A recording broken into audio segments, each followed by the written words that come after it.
April 9, 1940. 0547 hours. Fornebu Airfield, Oslo, Norway.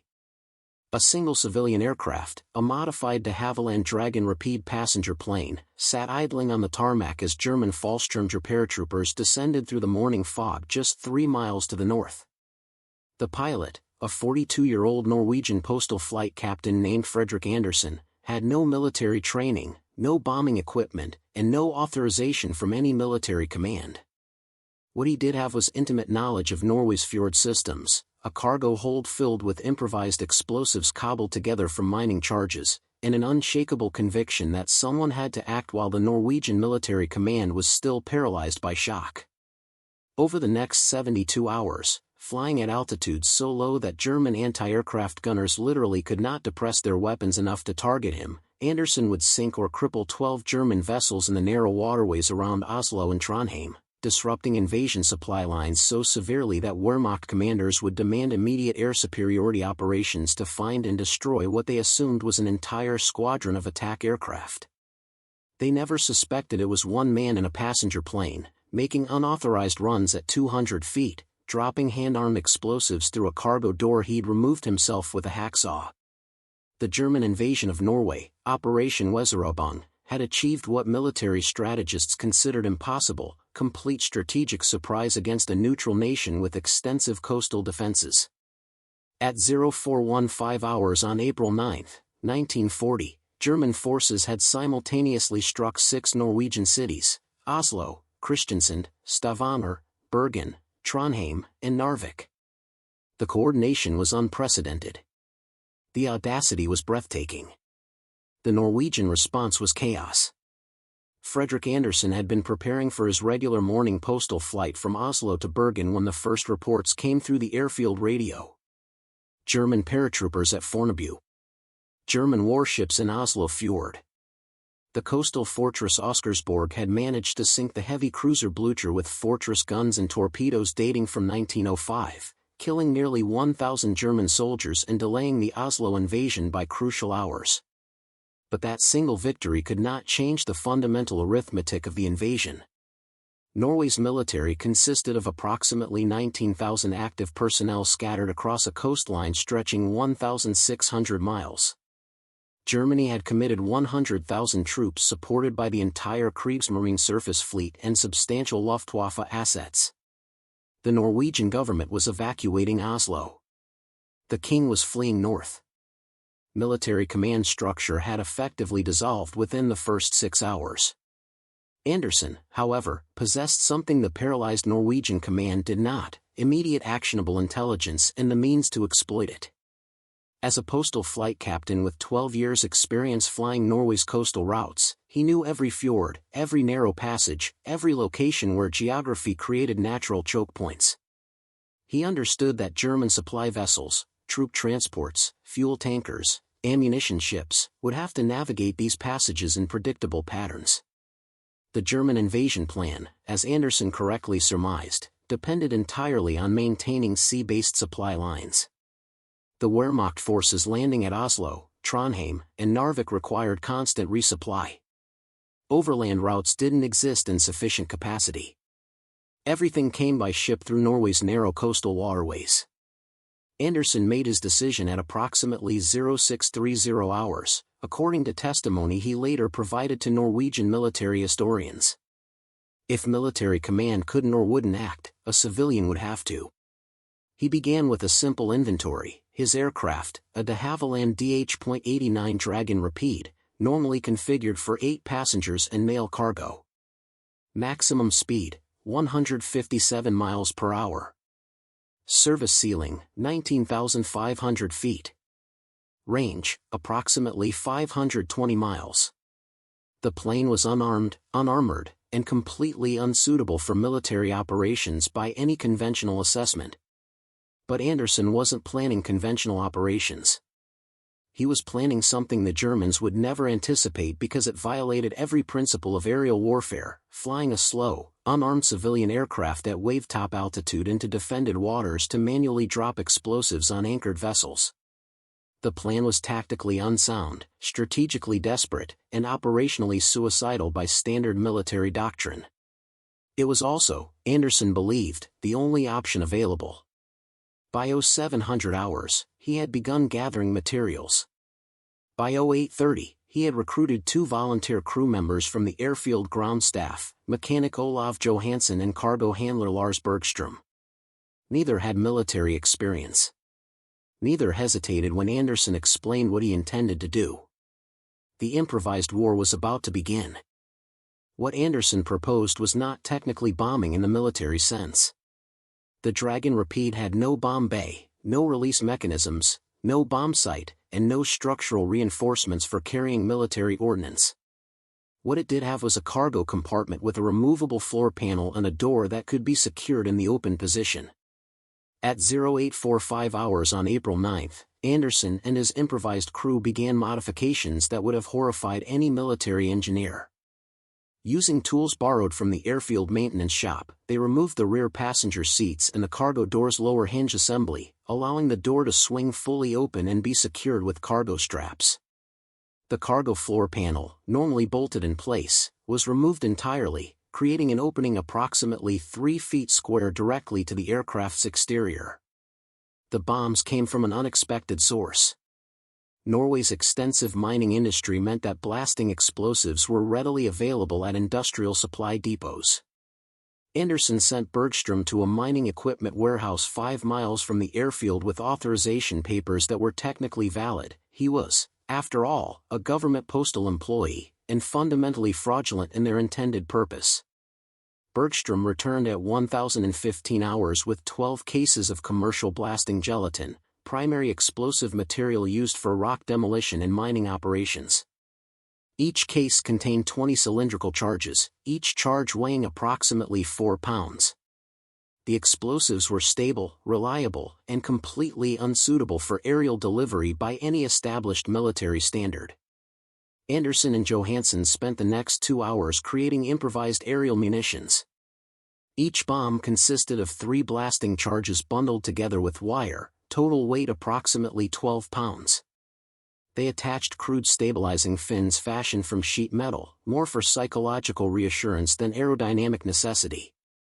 The detonation mechanism was brutally simple: commercial blasting caps with impact fuses, the same system used to demolish rock faces in Norwegian quarries.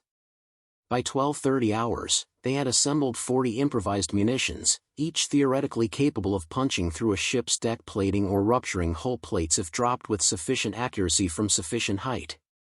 The sufficient height calculation was where military doctrine and desperate improvisation diverged completely. Standard dive bombing doctrine called for bomb release at 2,000 to 3,000 feet after a steep diving approach, allowing the aircraft to pull up before entering the target's defensive envelope. But the Dragon Rapide couldn't execute dive bombing maneuvers. It lacked the structural strength and the speed. Moreover, accuracy from conventional bombing altitude with improvised munitions was essentially zero. Andersen proposed something that no military manual would authorize: approaching targets at 200 feet altitude at reduced speed, essentially treating the aircraft as a slow-moving platform for manual munition deployment. At that altitude and speed, Johansen, who would serve as bombardier, could physically sight targets and manually release explosives through the cargo floor opening with reasonable accuracy.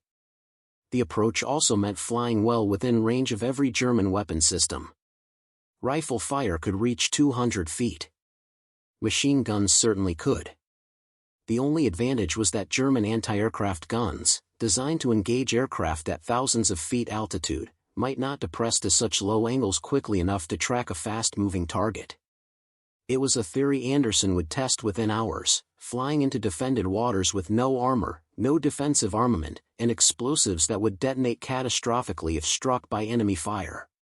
At 1,340 hours, the modified Dragon Rapide lifted off from Fornebu airfield on an unauthorized combat mission that military historians would later describe as either brilliant improvisation or suicidal madness, with considerable evidence supporting both interpretations. April 9, 1940.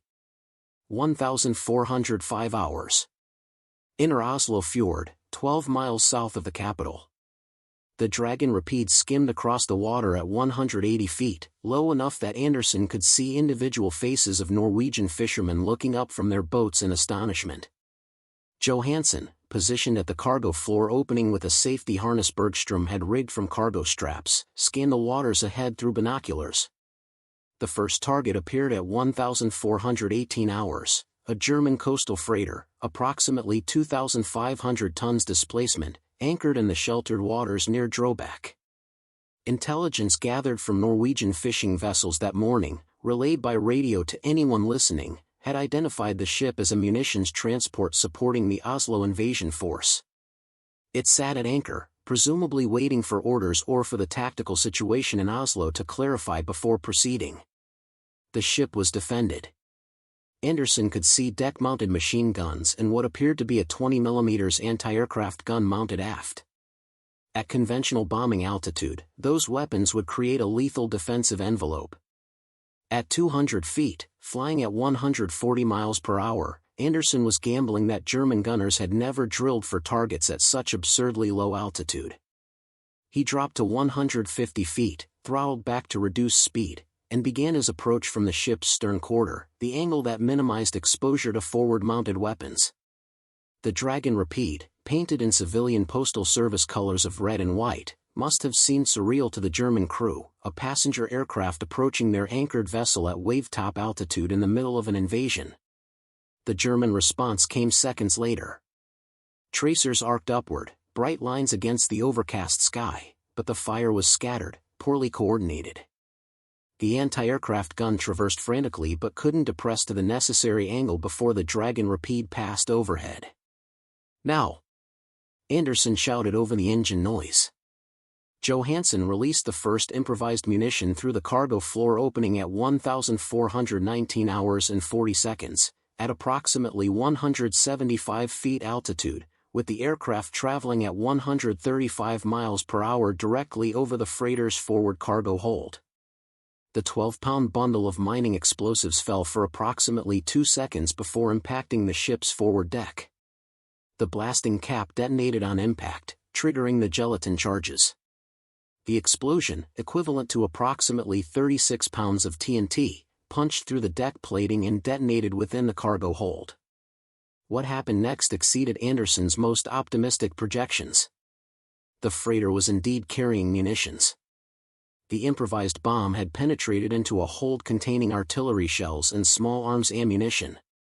The secondary explosion occurred approximately 4 seconds after impact, a massive detonation that sent a fireball rising 200 feet into the air and broke the freighter's keel. Andersen banked hard left, fighting the shock wave that buffeted the Dragon Rapide. Looking back, he saw the freighter already listing heavily to starboard, fires raging across the superstructure. German crew members were abandoning ship, jumping into the frigid fjord waters. The vessel would sink within 12 minutes, taking approximately 800 tons of ammunition to the bottom of Oslo Fjord. The time was 1,420 hours. The unauthorized bombing campaign had claimed its first victim. Andersen turned northeast, following the fjord toward reported concentrations of German shipping near Moss. Johansen prepared the next improvised munition. The war had 68 hours remaining. Behind them, the freighter's magazine detonated in a final catastrophic explosion that shattered windows in Drøbak 6 miles away and sent a mushroom cloud visible from Oslo itself. Norwegian resistance forces monitoring German radio frequencies reported frantic communications demanding air cover against massed Norwegian air attack. One civilian aircraft had become, in German perception, an entire squadron. Before we jump back in, tell us where you're tuning in from, and if this story touches you, make sure you're subscribed, because tomorrow, I've saved something extra special for you. April 9, 1940. 1,547 hours. Moss Harbor, 30 kilometers south of Oslo. Andersen approached his second target with knowledge the first success had not been luck. The Dragon Rapide descended through scattered clouds, emerging at 220 feet above the narrow channel leading into Moss's commercial port. Intelligence from Norwegian coastal observers, fishermen, lighthouse keepers, civilians with binoculars and courage, had identified 3 German transport vessels anchored in the harbor's protected waters. The tactical situation had evolved. German forces now knew a Norwegian aircraft was attacking their shipping, though radio intercepts suggested they still believed multiple aircraft were involved. Andersen could see the difference immediately. The transports had repositioned into a defensive cluster, their anti-aircraft weapons oriented outward, creating overlapping fields of fire. Standard military doctrine would call for aborting the attack against such prepared defenses. Andersen reduced altitude to 180 feet and approached from the northwest, using the harbor's granite breakwater to mask his approach until the final seconds. The Dragon Rapide civilian markings, he theorized, might create crucial moments of hesitation. German gunners expecting military aircraft might delay firing on what appeared to be a wayward postal plane. The theory proved partially correct. The first transport opened fire at 1,549 hours, but the initial bursts were warning shots, tracers passing ahead of the Dragon Rapide's nose. Andersen banked slightly right, lining up on the nearest transport, a 3,200-ton vessel riding low in the water, clearly loaded with cargo or troops. Johansen released 2 improvised munitions in quick succession, spacing them 3 seconds apart as they had practiced during the flight from Oslo. The first struck the transport's midship section, penetrating the deck but failing to detonate, a dud, the blasting cap apparently damaged during the rough assembly process or the jarring flight. The second munition struck 20 feet after the first, crashed through the deck plating into what the subsequent Norwegian naval assessment determined was a troop berthing area, and detonated with devastating effect. The explosion ripped through 3 decks, killing an estimated 60 German soldiers instantly and rupturing the vessel's port fuel bunker. Burning diesel fuel spread across the harbor's surface, creating a secondary hazard that would complicate German damage control efforts. The transport began listing immediately, though it would not sink, instead becoming a burning hulk that blocked harbor access for other vessels. By this time, German defensive fire had intensified dramatically. Andersen climbed to 250 feet, took fire from at least 4 machine gun positions, and felt impacts on the Dragon Rapide's fuselage, though miraculously, no critical systems were hit. He banked hard left over the town of Moss itself, drawing fire that sent civilians running for cover, and circled back for a second pass. The maneuver violated every tactical principle. Attacking the same target twice gave defenders time to adjust, to coordinate, to concentrate fire. But Andersen had seen 2 more transports in the harbor, and his ammunition supply was limited. Every ship sunk was 1 less vessel supporting the German invasion. At 1,552 hours, flying through a storm of tracer fire that Bergstrom later described as like flying through an electrical storm made of bullets, Andersen made his second pass over Moss Harbor. Johansen released 3 munitions over the remaining transports. 2 missed entirely, splashing into the harbor waters. The third struck a fuel tanker amidships. The result was catastrophic.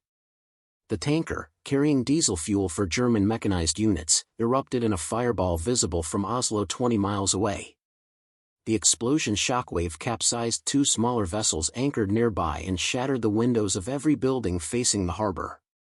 The tanker burned for 18 hours, creating a pillar of black smoke that served as a navigation marker for subsequent Norwegian resistance operations. Andersen pulled up sharply, climbing to 800 feet to escape the defensive fire, and turned northeast. The Dragon Rapide had taken multiple hits. Bergstrom counted 17 bullet holes in non-critical areas, but remained airworthy. Fuel reserves were at 60%. Ammunition inventory, 33 improvised munitions remaining. The time was 1,556 hours on April 9, 1940. In less than 2 hours of unauthorized combat operations, a civilian postal pilot had sunk or crippled 3 German vessels. German intelligence reports, intercepted by Norwegian radio operators, now described coordinated Norwegian air attacks by squadron-strength forces using unconventional low-altitude tactics. The reality, 1 modified passenger aircraft operated by 3 civilians with no military training, remained beyond German comprehension. April 10, 1940. 0623 hours. Hazelmoen Emergency Landing Strip, 60 kilometers north of Oslo. The Dragon Rapide sat on a grass airstrip that had never been intended for anything more substantial than crop dusters and training aircraft. Andersen had landed here at dusk the previous evening after 8 hours of continuous operations that had expanded far beyond his initial plan. The previous afternoon and evening had seen 4 additional attacks against German shipping in the approaches to Oslo, Moss, and Fredrikstad.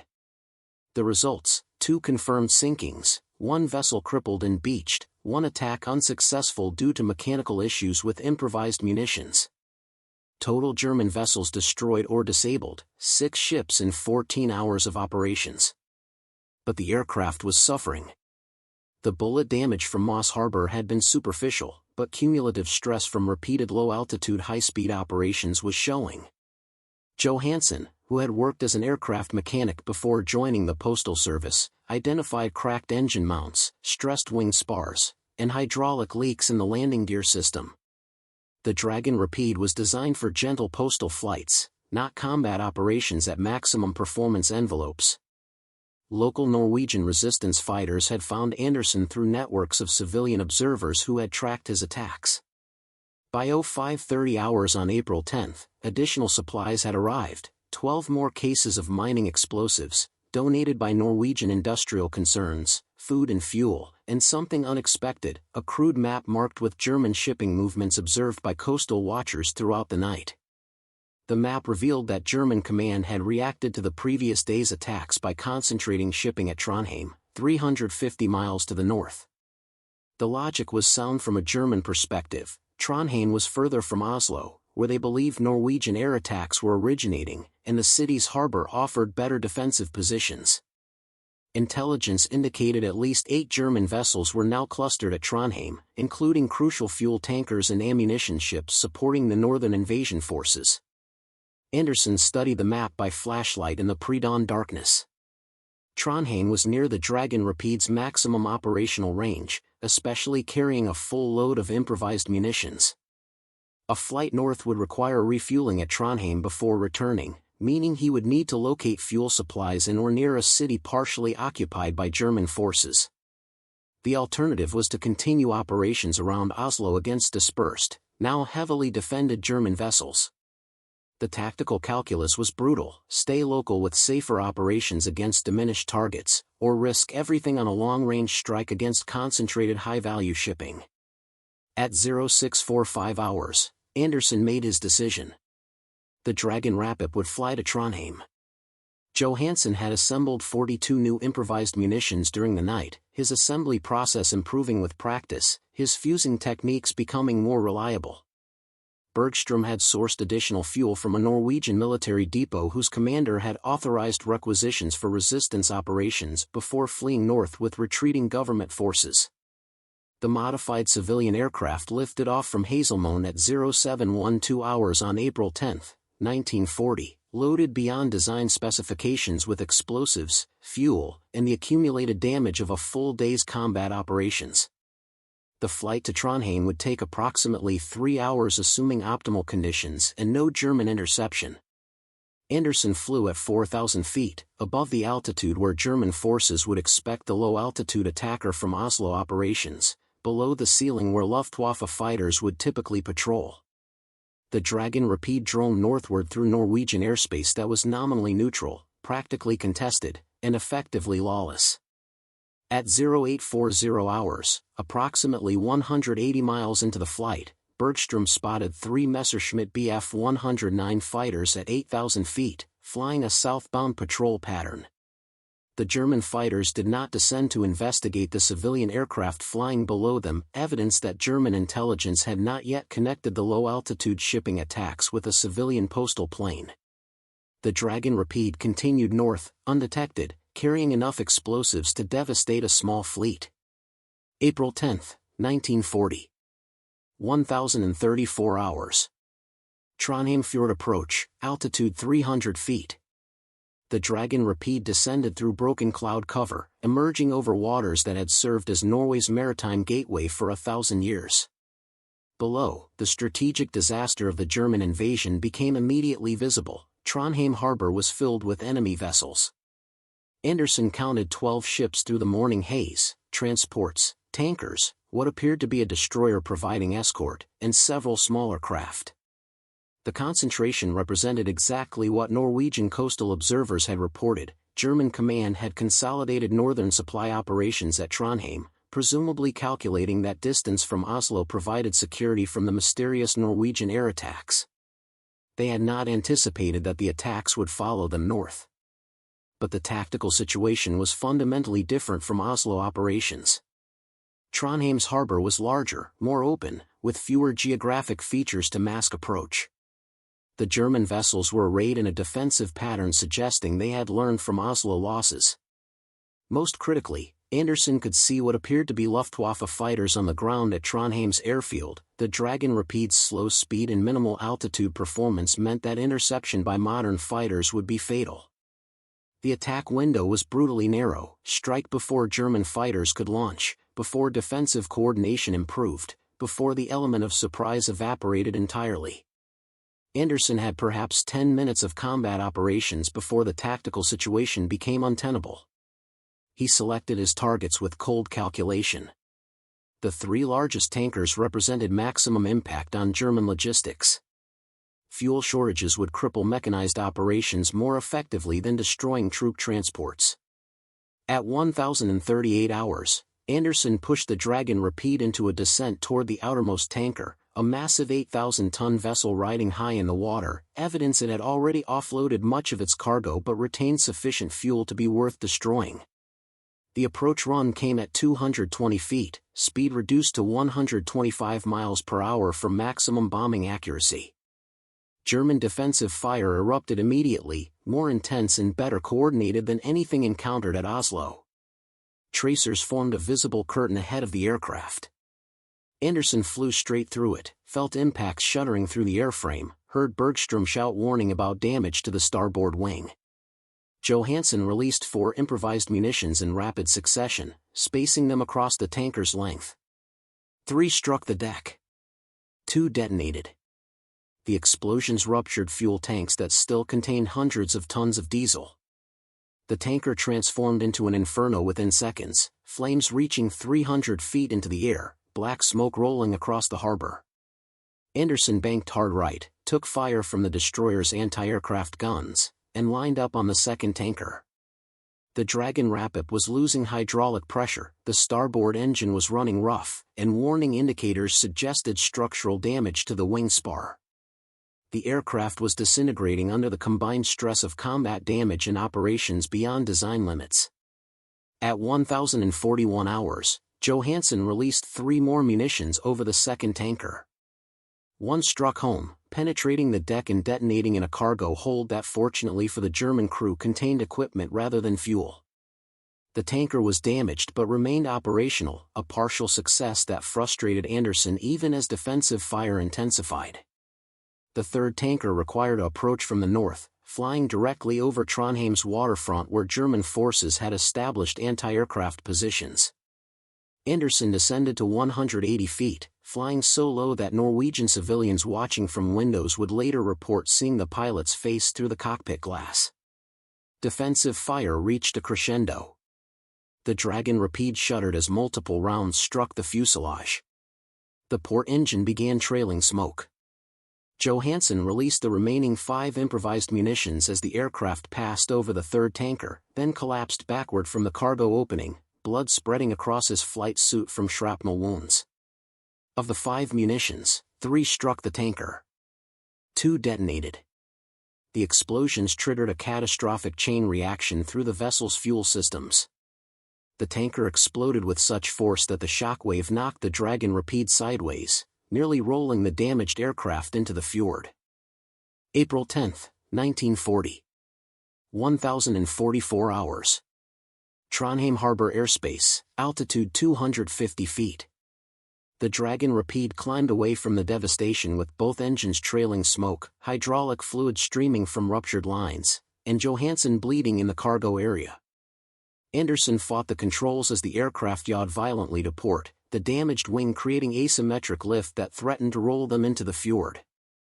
Bergstrom had abandoned his observer position to apply pressure to Johansen's wounds, shrapnel from a 20mm anti-aircraft round had torn through the mechanic's left shoulder and chest. The cargo area was slick with blood, hydraulic fluid, and spilled aviation fuel from a ruptured reserve tank. One spark would transform the aircraft into a fireball. Below them, Trondheim harbor was chaos. 3 tankers burned, sending columns of black smoke thousands of feet into the air. German vessels were maneuvering frantically, some attempting to fight fires, others repositioning to avoid the burning fuel spreading across the water's surface. Andersen estimated the destruction: 3 tankers destroyed or crippled, representing perhaps 15,000 tons of fuel capacity eliminated from German logistics chains. But the immediate problem was survival. The Dragon Rapide was crippled, losing altitude at approximately 50 feet per minute, with both engines running increasingly rough. Trondheim's airfield, visible 3 miles to the east, showed activity that made Andersen's blood run cold. 2 Messerschmitt fighters were taxiing for takeoff, German pilots scrambling to intercept the audacious attacker. The Dragon Rapid's maximum speed, even undamaged, was 157 miles per hour. The Bf-109 fighters could reach 350 miles per hour. In a straight chase, interception was mathematically certain within minutes. Andersen's only advantages were altitude. He was already at wave-top level where fighters would struggle to engage, and his intimate knowledge of Norwegian coastal geography. At 1,046 hours, Andersen turned west, following Trondheim fjord toward the open ocean, flying so low that the aircraft's propeller wash created visible disturbances on the water's surface. Behind him, the first Bf-109 lifted off from Trondheim airfield, climbing rapidly to intercept altitude. The German pilot, according to Luftwaffe records recovered post-war, was Lieutenant Ernst Vogel, a veteran with 6 confirmed kills. Vogel's after-action report, preserved in German military archives, provides remarkable insight into what followed. Target identified as civilian transport aircraft, approximate speed 120 km per hour, altitude less than 100 meters. Aircraft appeared heavily damaged, trailing smoke from both engines. Began intercept approach from superior altitude and speed. Target entered narrow fjord section at coordinates approximate to Agdenes Peninsula. Pursued at reduced speed due to terrain constraints. Andersen had flown into Trondheimsfjord's narrowest section, where the waterway compressed between rocky headlands less than a mile apart. The Dragon Rapid, flying at 150 feet, could maneuver within the constrained space. The Bf-109, approaching at 300 miles per hour, faced terrain that created deadly hazards for high-speed flight. Vogel's report continues. Target executed extreme low-altitude maneuvering, using terrain masking in proximity to water surface to complicate engagement. Attempted gun pass at 1,049 hours, forced to break off due to terrain clearance concerns. Target disappeared into coastal fog bank at 1,052 hours, reacquisition not achieved. The fog bank that saved Andersen's life was a meteorological feature common to Norwegian coastal waters. Dense sea fog that rolled in from the Atlantic without warning. The Dragon Rapid plunged into zero visibility conditions at 120 feet altitude, flying entirely on instruments that were never designed for such operations, over terrain Andersen knew only from memory in years of postal flights. For 11 minutes, he flew blind through fog so dense that Bergstrom, looking through the cargo opening, could not see the water he knew was less than 200 feet below. The engines continued to deteriorate, the port engine now producing less than half power, the starboard engine's temperature gauge indicating imminent failure. At 1,103 hours, the Dragon Rapid emerged from the fog bank over open ocean, 30 miles west of Trondheim. Behind them, the fog concealed any pursuing fighters. Ahead lay 320 miles of Norwegian coastline and the possibility of reaching friendly territory before the crippled aircraft finally failed. Johansen had lost consciousness. Bergstrom had managed to slow the bleeding but reported that the mechanic needed immediate medical attention. The nearest Norwegian-controlled airfield with medical facilities was Alesund, 180 miles south, if Norwegian forces still held it, if German forces hadn't advanced that far, if the Dragon Rapid could remain airborne that long. Andersen turned south, nursing the dying aircraft, watching fuel gauges dropping toward empty, listening to engines that sounded increasingly like they were tearing themselves apart. The unauthorized mission had destroyed or crippled 9 German vessels across 3 days of operations. The cost might be 3 civilian lives and 1 modified postal aircraft. The arithmetic of war had never seemed more brutal or more clear. April 11, 1940. 0820 hours. Ålesund Harbor, Norwegian west coast. The Dragon Rapid had somehow remained airborne through the night, limping south along the coast with one engine completely failed and the other producing barely enough power to maintain altitude. Andersen had landed at a civilian airstrip outside Ålesund at dusk on April 10, where Norwegian resistance fighters had immediately evacuated Johansen to a makeshift hospital established in a fishing village 20 miles inland. The mechanic would survive, though he would lose function in his left arm, a price he later told Norwegian military historians he considered cheaper than expected for attacking the German Navy with mining explosives in a passenger plane. But Andersen's unauthorized campaign was not finished. Intelligence brought by resistance fighters during the night indicated that German forces, reacting to the devastating attacks at Oslo and Trondheim, had consolidated remaining supply vessels at Bergen, Norway's second-largest city, 140 miles south of Ålesund. The concentration included replacement tankers rushed north from German ports, ammunition ships, and troop transports preparing for expanded invasion operations. Bergen Harbor represented the final strategic target and the final operational possibility for the disintegrating Dragon Rapid. Norwegian mechanics working through the night had replaced the completely failed port engine with a salvaged motor from a civilian courier aircraft. The engine was mismatched, underpowered, and produced vibrations that threatened to shake the aircraft apart, but it ran. The starboard engine had been partially rebuilt, though mechanics warned it would likely fail after 2 to 3 hours of operation.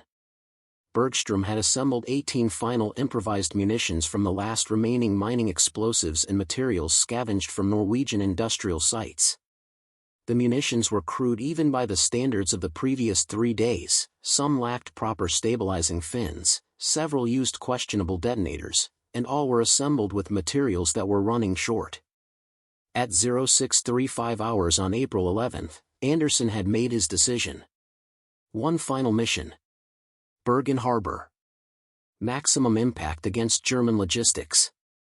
Then, if the aircraft survived, an attempt to reach neutral Sweden where the Dragon Rapid could be interned and the crew could escape German capture. The flight south to Bergen took 2 hours and 40 minutes, far longer than the aircraft's normal performance would require. The mismatched engines forced Andersen to maintain reduced speed and lower altitude to prevent catastrophic mechanical failure. He flew at 800 feet, higher than his previous combat operations, conserving the struggling engines for the final attack run. Bergen appeared through morning haze at 0915 hours. The harbor was exactly as intelligence had described, 11 German vessels clustered in the protected waters, including 4 large tankers. Replacement fuel capacity rushed north to compensate for the vessels destroyed at Trondheim. Anti-aircraft positions ringed the harbor. German fighters were visible at Bergen's airfield. The defensive preparation suggested German command had learned from previous attacks and was prepared for another strike. What they were not prepared for was the desperation of a final mission flown by a crippled aircraft with nothing left to lose. Andersen descended to 250 feet, approaching Bergen Harbor from the northwest, using morning sun to partially blind anti-aircraft gunners. The Dragon Rapid, patched and rebuilt, held together through willpower and Norwegian mechanical improvisation, accelerated to maximum speed, approximately 135 miles per hour with the mismatched engines. Defensive fire erupted when the aircraft was still 2 miles from the nearest tanker, far earlier than in previous attacks, evidence that German gunners were now briefed to fire on any approaching aircraft regardless of civilian markings. Tracers filled the air. Anti-aircraft shells burst at altitudes calculated to intercept standard bombing runs, exploding harmlessly above the Dragon Rapid's ultra-low approach. At 0918 hours, Bergstrom, now serving as bombardier following Johansen's evacuation, released the first improvised munitions over the leading tanker. The physics of the attack were identical to Trondheim operations: low altitude, reduced speed, manual release through the cargo floor opening. The execution, however, was degraded by aircraft vibration, damaged flight controls, and Bergstrom's relative inexperience compared to Johansen's practiced technique.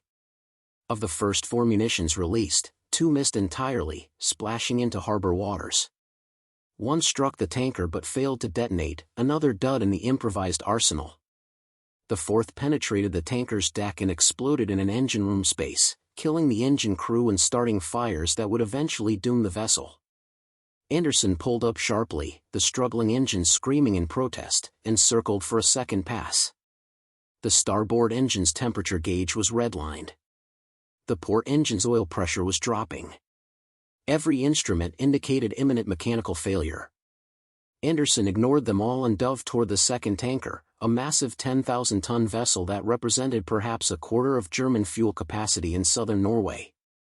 Bergstrom released 6 munitions in rapid succession as defensive fire reached crescendo intensity.